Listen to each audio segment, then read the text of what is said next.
কাজলারচর এখন অবৈধ ড্রেজারের ঘাঁটি শিরোনামে সারিয়াকান্দি সংবাদে সংবাদ প্রচার হবার পর যমুনা নদী থেকে অবৈধভাবে বালু উত্তোলন বন্ধে গতকাল বুধবার দুপুরে উপজেলার কাজলা ইউনিয়নের শাহজালাল বাজার এলাকায় অভিযান চালিয়েছেন ভ্রাম্যমাণ আদালত।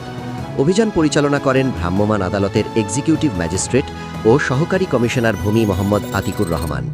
এ সময় পুলিশের উপস্থিতি টের পেয়ে অবৈধভাবে বালু উত্তোলনকারীরা পালিয়ে যায়। সে সময় কোনো ব্যক্তিকে না পাওয়ায় অবৈধভাবে বালু উত্তোলনের কাজে ব্যবহৃত দুটি মেশিনটি বিকল করা হয়।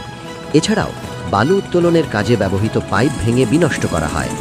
জনস্বার্থে অবৈধ বালু উত্তোলনের বিরুদ্ধে নিয়মিত অভিযান অব্যাহত থাকবে বলে জানিয়েছেন ভ্রাম্যমাণ আদালতের এক্সিকিউটিভ ম্যাজিস্ট্রেট।